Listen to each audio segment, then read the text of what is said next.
The Shadow Diaries from Studio 71 and Snarled Entertainment. My hair stood on end. I'd hardly hung up the phone with Virgil 5 seconds earlier, and now someone was outside my room. Who was behind the door? And had they heard the call? My heart raced. The longer I stayed silent, the more it would look like I was hiding something. But who could it be? Was it Priya coming to nag me about ditching her the night before? Christine snooping around to censor my work? Or Marilyn, who seemed to see all and know all? What would I say if she made an accusation about the call? One sec! I stood, staring at the door, took a breath and looked back at the pendant sitting on the nightstand. Damn, better put it on. I clasped the necklace around my neck, went to the door, took a big breath, and opened it to see Marilyn standing over me, her eyes inspecting me, giving away nothing, while I maintained a pleasant smirk, extra poised, playing my role as if all was normal. Finally, Marilyn smiled. Hey, babe. Just wanted to let you know we're heading out a bit early for the show today. The bus won't be stopping by here after the show, so just have everything packed for Austin. Oh, yeah, right. Cool. I'll be ready in just a minute. Good. I'll see you downstairs. Yeah, okay. Oh, and, Shana, I love your new necklace. I arrived in the lobby to find only half the team was ready and no Eliza. So much for the rush. As I found an open lobby couch and sunk down into it, I had the feeling Priya had already spotted me. The person who eased down into the open space next to me wasn't Priya. It was Cooper. Sup, Shana? Not much. You? How's your piece on Eliza going? Great. Yeah, it's a work in progress, but really profound. In a good way. Ah, right on, right on. It feels like you really see her, you know? Yeah, totally. And thank you. Oh, one sec. Mom's calling me. Cooper Rose was a much nicer version of his mother, but he'd still inherited that gaze of hers that made you feel like they could see inside of you, right down into your soul. I was on edge, not from his gaze, but because I knew this visit wasn't random. Cooper wanted something from me. The only question was what. Sorry about that. No worries. So, listen, you've been so cool to Eliza these last few days, and I wanted you to know she really appreciates it. We all do. Almost feels like your family. Oh, well, I really love her. Like a sister. Anyways, we've got an extra night on the books between today's show and the one in Austin, and my mom has this beautiful place up in Sedona. In fact, the word beauty doesn't even do it justice. It's just one of those, you gotta see it to believe it's, you know? And we were thinking of going up for a little overnight retreat, just the three of us. But we were talking, and we'd love to have you join us. Well, shit. Yeah. Yes, definitely. I would love to do that. Sweet. Come find us after the show. A private getaway with Eliza and her extended family in the desert? My mind raced. Whatever fears I'd had around the events of the last 48 hours, the 12-year-old fangirl inside of me took over and jumped at the opportunity. But as Cooper stood to go, the old phrase, "be careful what you wish for," popped in from my subconscious. But then I asked myself, why? Why was I so afraid? This was going to be the best trip of my life.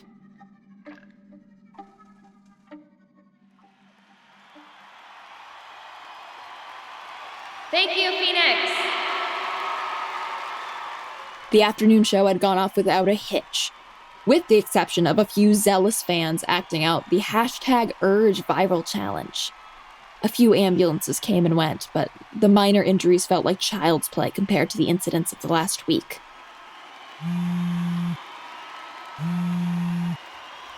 Shit. Hey, Chuck! Hey, Shana! How's my Eliza Gold spread coming along? The truth was, not great. I had the short and contrived one-on-one, some barely legible notes from performances, and my dead-on arrival treatment. I hadn't even seen Eliza yesterday, and everything from her manic episode the day before had to stay off the record. So I bluffed like I had with Cooper and said, "It's going great." Cool. When can I see a treatment? By end of day? Today? Tomorrow? End of day? Fine, but it better be good, because apparently Rolling Stone realized Eliza's relevant again, and now they want to try and beat us to the punch. It is gonna kick ass, I promise. As I ended the call, I found Cooper waiting for me at the backstage exit, the wide brim of his hat shading his face from the hot Arizona sun like a true urban cowboy. Hey, Shana Bear. You ready to roll? Yeah, ready to rock. My bags were already in hand as I beamed, my life a waking dream of awesomeness. I followed Cooper to a big black SUV, the same kind I had ridden in with them to the after party at Freddy's. The driver took the bags off my hands for me and loaded them into the back of the SUV. I got in the back seat with Cooper, who sat in the middle, and Eliza, who sat to his right. Marilyn occupied the front passenger seat, lowering her shades as she glanced back at me. Glad you could join us, hon. Thank you so much for the invite. I smiled at all three of them, but only Cooper and Marilyn looked back. Eliza, who sat on the other side of Cooper, seemed off in her own world. Ever been to Sedona? It is a very special place. When I first came out with Cooper's father, Mickey, in the early 80s, I fell head over heels. It was life-changing. It's a vortex, filled with good energy. Yeah, I've heard people say that about it. It's true. Not to get all Earth Mama, but the place just has an aura about it. Eliza really felt it out there a few times, right, babe? Eliza barely looked up from the window. Yeah, totally. Eliza was either really down, really tired, or both. Whatever it was, it had started to make me a little uncomfortable. We had gone from inseparable a day ago to barely speaking.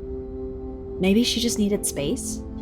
Or was this the 0 to 60 and back again that others had described about her friendships?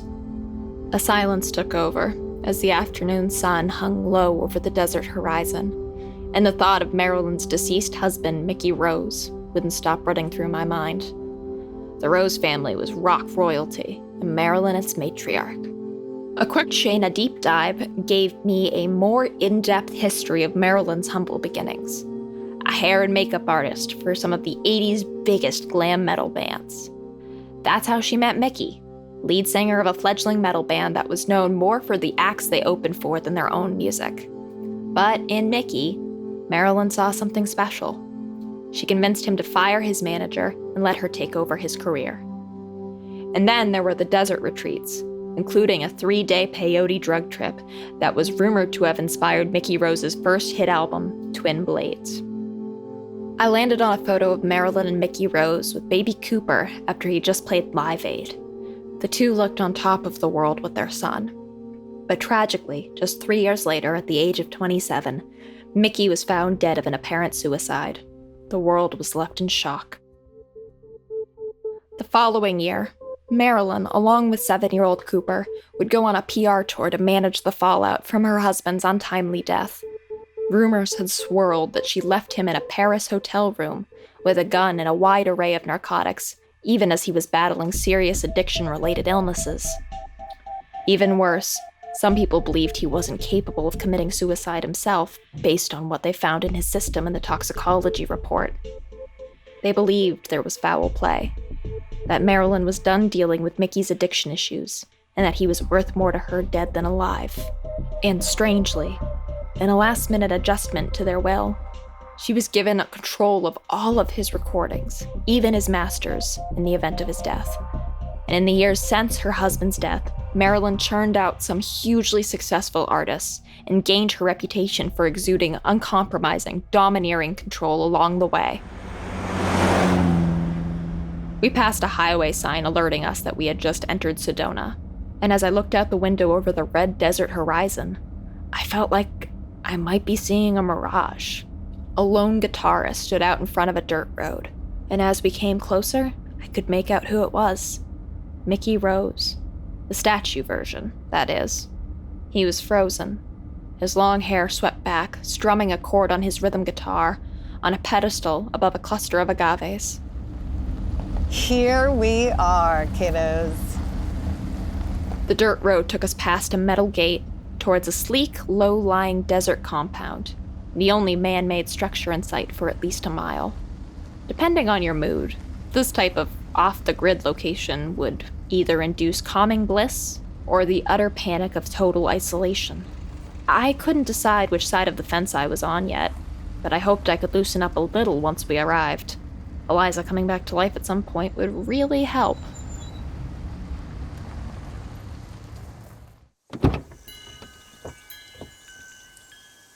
Oh my God, how fresh is that air, babe? So good for our lungs. Leo will take your bags for you, and I'll show you to your room. Thank you.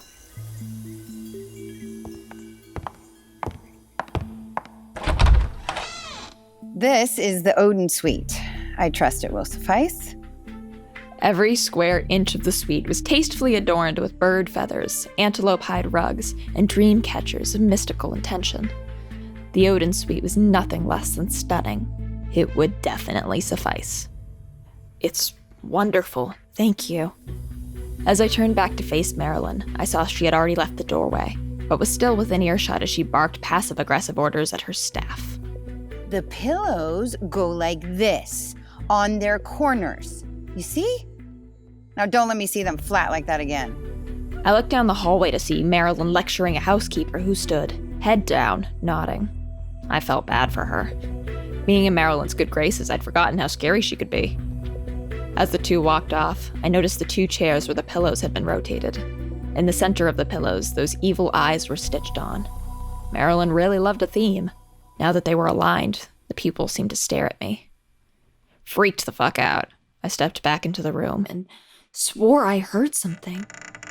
Chills ran across my arms as I had this feeling. I wasn't alone. I looked out the window to see Cooper and Eliza in another guest room. Things seemed tense between them. They were definitely having words. I wondered what the argument could possibly be about when she suddenly turned my way and locked eyes. Shit. Suddenly, I heard a new noise. I looked behind the curtains. Only dust particles floating in the sunlight. Then, I heard it again. This time under the bed. I moved over to the side of the mattress, slowly, bent down, and braced to pull back the comforter that ran along the side of the bed frame. I counted down 1, 2, 3, and pulled it up as a black cat shot out. Jesus! Oh, my heart pounded as it slithered through a cracked open window and scampered off, out into the desert backyard. The cat was yet another doppelganger for Gypsy, and somehow, I concluded, this cat, or its ghost, would never stop following Eliza. So I need to tell you about this new pillow I've been using that has completely transformed the way I sleep in the best way possible. I need to tell you about this company, Purple. Purple has come up with what is, in my opinion, the best, most advanced pillow I've ever rested my head on. It has no question enhanced my sleep for the last 2 weeks I've had it. Here's the secret. Purple's proprietary technology has been innovating comfort for over 15 years. It's not uncommon for me to wake up with a stiff or sore neck because I've fallen asleep in the wrong position. At first, I thought falling asleep listening to the Shadow Diaries was to blame. Now I realized it was no doubt my pillow. Not anymore. Ever since I started using the Purple pillow with its unique grid technology. Here's the greatest part about this all. You can try every Purple product risk-free with free shipping and returns. And Purple even has financing available as low as 0% APR for qualified customers. This means you can try the pillow out for yourself without any commitment whatsoever. If you don't like it, Purple will take it back. That's how sure they are that their technology will change your life as it did mine. Experience the Purple Grid and you'll sleep like never before. Go to purple.com/shadow10 and use promo code shadow10. For a limited time, you'll get 10% off any order of $200 or more. That's purple.com/shadow10. Promo code shadow10 for 10% off any order $200 or more. Terms apply.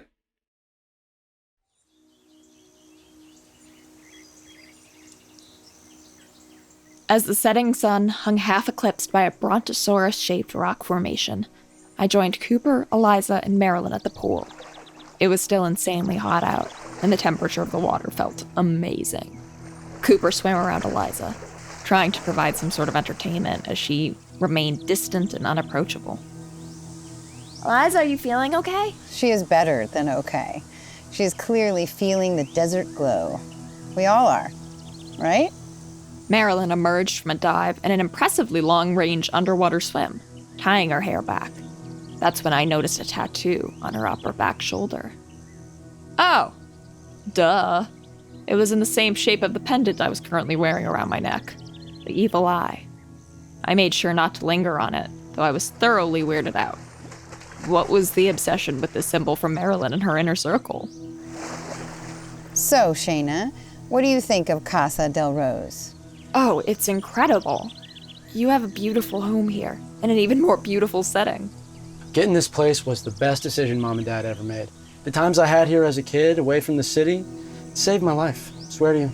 I believe it. Shana, Yeah? we've asked an awful lot of you these last 2 weeks. I think it's time for us to ask what we can do for you.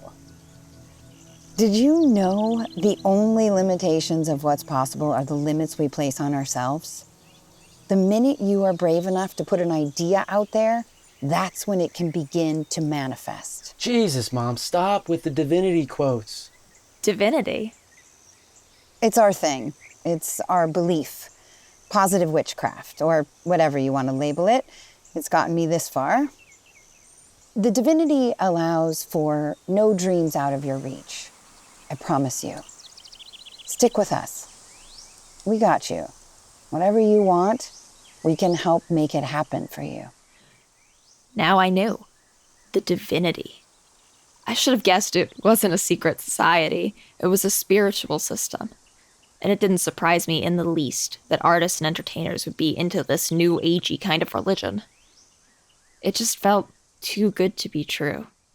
Like receiving career advice from the devil. I changed clothes and made my way down the side hall of the house where I thought the kitchen and dining area would be.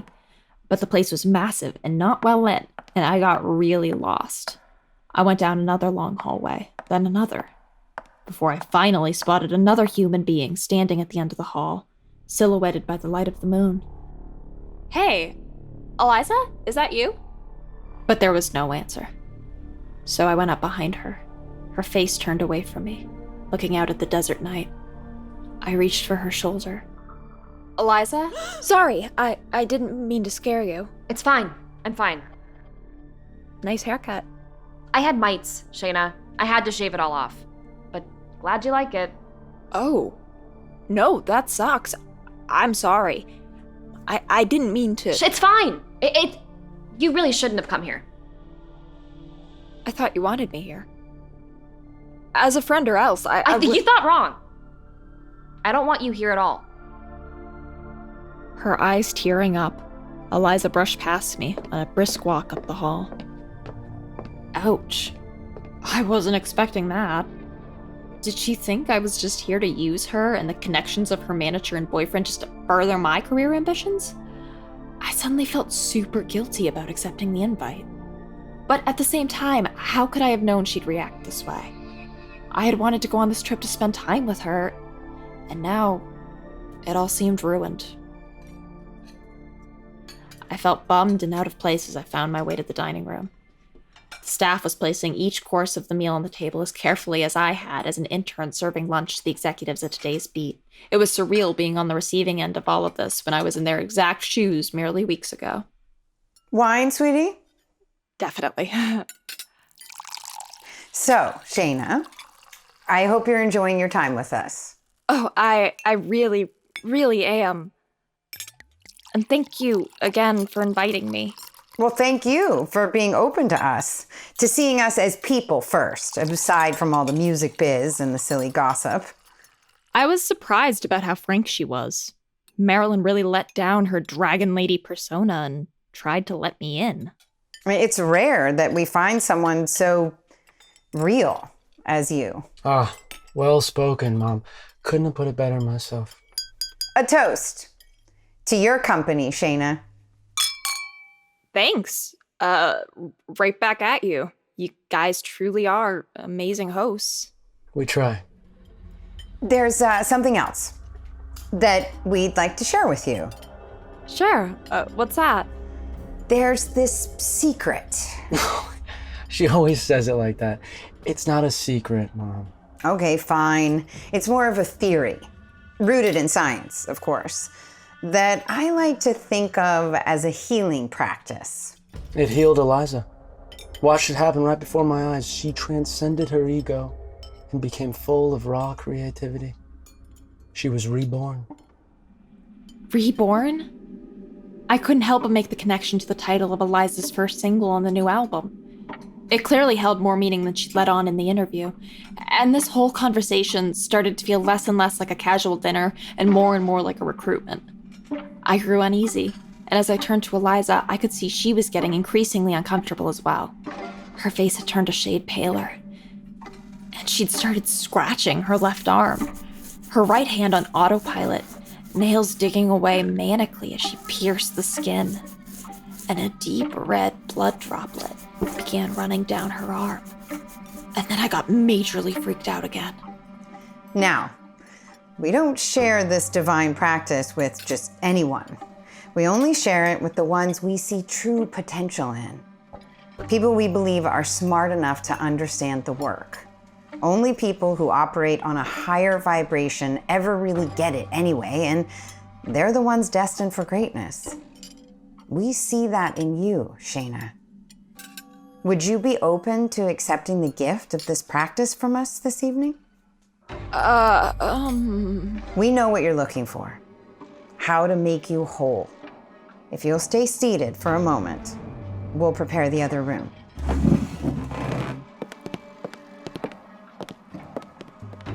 I sat alone at the table, contemplating what accepting the gift of this practice would actually mean. What would they expect of me? Was I losing my grip? Was that a warning from Eliza earlier? Was this why she didn't want me here? I downed the rest of my wine, my heart rate picking up the pace. They're ready for you. Oh shit. What have you gotten yourself into, Shana? My nerves were all over the place as a staff member opened a door to Marilyn, waiting there for me. Okay, sweetie. Follow me. I stood and followed Marilyn to the darkened living room, which had been converted to an altar of sorts. A wooden carving of the half-moon, double-circle evil eye totem was hung against the wall, ensconced by dozens of candles. Cooper and Eliza sat together on the rug as Marilyn took the room center, the shadow of the candlelight dancing on her face. She held a golden ceremonial staff. On its tip, a figurehead was carved in. Perhaps their deity? There was something oddly familiar about its sunken eyes and mouth. Where had I seen it before? I almost gave up trying to place it when it clicked. The Shadow Man. I saw Marilyn was staring at me, and I returned my focus to her. Please, be seated. Now take a few soft breaths. Good. On this night, we ask that you open your channels to the other side to receive this divine gift. We'll begin with a little song. Eyes closed. Repeat after me. The moon shines down upon you. The owl sings his little song. As nighttime we embrace, with darkness we replace the light in us that we knew was wrong. Okay, come on, baby. Let your voice out. I faked it for a moment, just not to raise any red flags. But the song made me feel queasy, and I could feel a strange, radiating warmth coming from my chest. Before I realized it was the charm, it was like the song was speaking to it. My queasy feeling was almost psychedelic now. Was this step 2 of some progression? I opened one eye to see if Eliza was still singing, because I hadn't heard her voice. One quick peek revealed that she had left her spot on the rug. As the song finished and we opened our eyes, Marilyn immediately noticed Eliza's absence. Where's Eliza? Babe? That's okay. We'll find her. Music must have moved her out of the room, but we should find her. Can't let her get in any trouble again. Cooper, honey, go check the bedroom. I'll take the halls. Shana, will you take a look outside for us? Of course.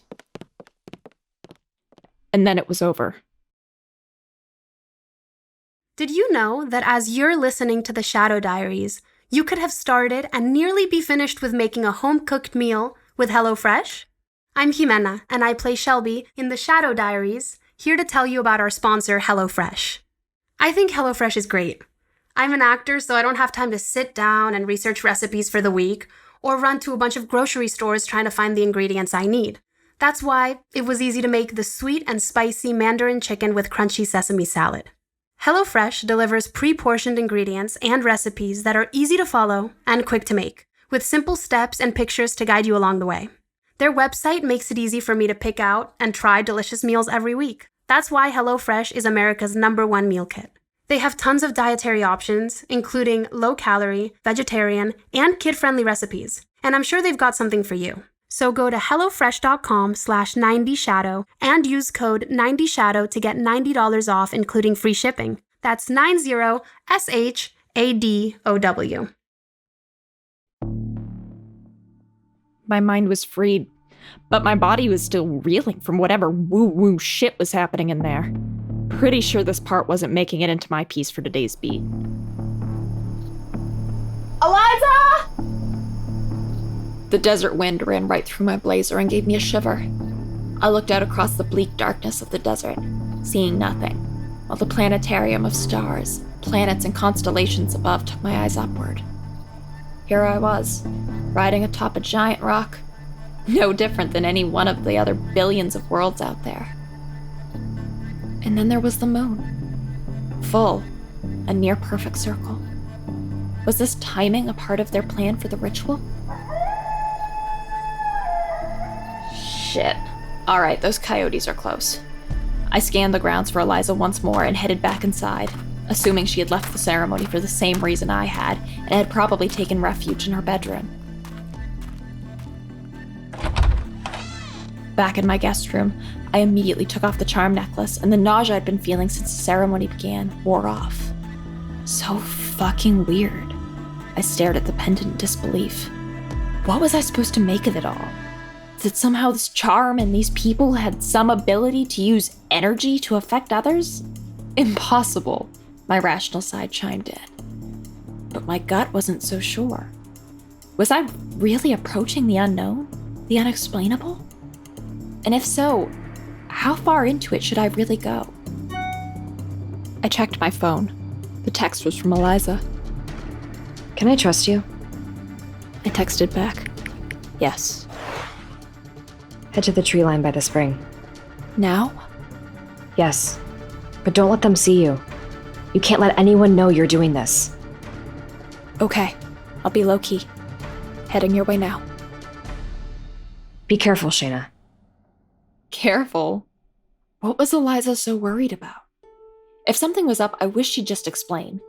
Instead, heart racing and no idea what I was getting into, I opened the door to my room and snuck back down the hallway to a back door exit I'd noticed on the way to dinner. Checking to make sure no one had seen me, I eased open the door and slipped out into the darkness of the desert night. I brought my hoodie this time, but it was still no match for the ceaseless wind sweeping over me. I could just make out the tree line against the starry sky, and I treaded carefully as I headed toward it. The rocks underneath my feet were loose and the incline below was steep. I made it to the trees and heard the running water of the spring. I didn't see Eliza at first. The way she sat there, balled up, arms around her knees. It wasn't until I spotted her shadow that I could separate her from the surrounding rock formations. Eliza? Are you alone? Are you sure they didn't follow you? Yes, I'm sure. Eliza, are you okay? We should get back to the house, don't you think? Did you take your meds? No! I don't need my medicine. That's what they use to keep me silent, to mask everything they're doing. Shana, you have no idea what they're planning. Eliza, what are you saying? That's why I didn't want you to come, okay? Marilyn, you can't trust a word she says. And her idea of healing, it's not what you think it is. I don't understand. What were they planning to do? You wouldn't believe me if I told you. I will, Eliza. You have to tell me what's going on, please. I want to help you, but I need to know what we're dealing with here. Eliza sat staring off for a long moment. Then she turned and looked into my eyes as she formed a decision. Okay. I'll tell you. But you have to swear that you won't tell anyone. The secret's safe. I swear. When I met Cooper, I was totally washed. My life as a musician, as in anything, was over. Fucking cautionary tale. Burned too bright too fast. My inspiration was dead. I hadn't sung for 2 years. My label dumped me. It was over. But Cooper was so nice. He didn't judge what happened to me. He thought I was just at the beginning of my career. We wrote together. We lived together. We really liked each other. But then, after a few months, Cooper introduced me to Marilyn. And Marilyn, she saw more than a cool new girlfriend for her son. She saw a new disciple. She told me about this secret group. Tons of artists, actors, even world-famous scientists had joined to reinvent themselves, to find their true voice. Sounds exciting. Marilyn said lots of her clients were part of this group and helped them get to the next level. And I thought, shit, what do I have to lose? I'm a 22-year-old shacking up with a trust fund baby in Malibu. So I went. I did everything they said. I wrote music in ways that, it wasn't even me. No, something inside of me had taken over. It was beyond inspiration. It was like I was possessed. At first, it was electric. All this music pouring out of me, recording and singing and then uploading new music, and everyone who turned their back on me suddenly wanted to listen and take me seriously. And it was all because of Marilyn, because of this place and these people she showed me. But then it didn't stop. The inspiration in my mind, it became more. I was either putting out music, its music, or it was tearing me apart. The divine magic, as Marilyn calls it. I was its slave, and it was eating away at my soul. What Marilyn and her people brought me into, it's not therapy or enlightenment. It's pure evil. The more I give in, the more it takes over. The more innocent people, it hurts. But anytime I try to fight it, I don't sing what they want or say what they think I should say. I get sick. I can't sleep. I hear noises, clawing, thumping, howling. Well, the meds don't work because it's not in my head. They use those things to shut me up, so I just act like a good soldier because I'm fucking terrified of what will happen to me if I don't. I can't do it anymore. I don't know how to get out. But I was thinking maybe you could help. My head was about to explode, processing everything from Eliza's info dump. Where did fiction end and the truth begin? Was this an act? Was she using me to get away from a manipulative executive? Her weirdo doctor? Her clingy boyfriend? For now, all I could do was give her a hug. Listen to me, Eliza. Whatever's going on, we're gonna fix it, okay? She nodded weakly, and I sat there holding her, wondering if what she had said could possibly be real. And if she was really in trouble, why did she choose me? Why was I the one tasked with saving her from being consumed by these supposedly dark forces? My mind searched again for a better explanation when it occurred to me. I still had no way to explain Eliza's massive comeback in the first place. I thought back on Marilyn and all the controversy that surrounded the death of her husband.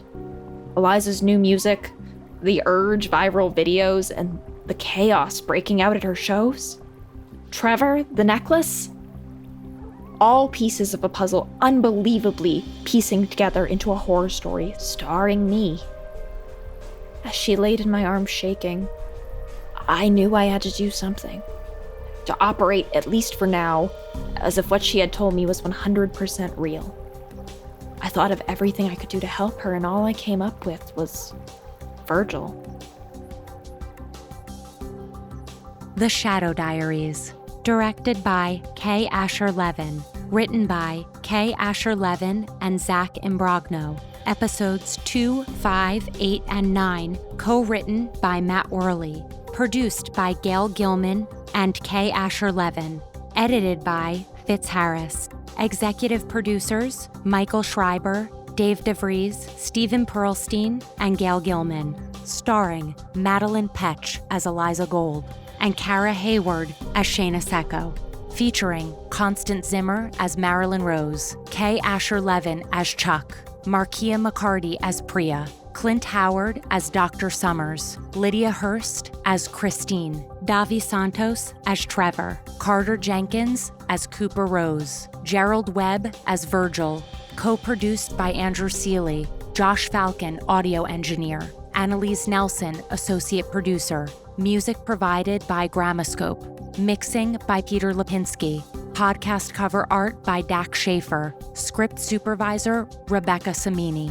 Additional featured voices by Zach Imbrogno, Sarah Lukasiewicz, Danny Gonzalez, Patrick Hambrick, Danielle Hootmer, Lauren Stevenson, Marina Ashfar, Zach Justice, Brighton Sharbino, Saxon Sharbino, Jimena Medina, David Warwick, Max Sternbaum, Jack Donnelly, Zeke Thomas, Dustin Moat, Brady Morphy, Sarah Sinsel, Dylan Swimmer, Ella Swimmer, Kira Lukasiewicz, and B. Busta.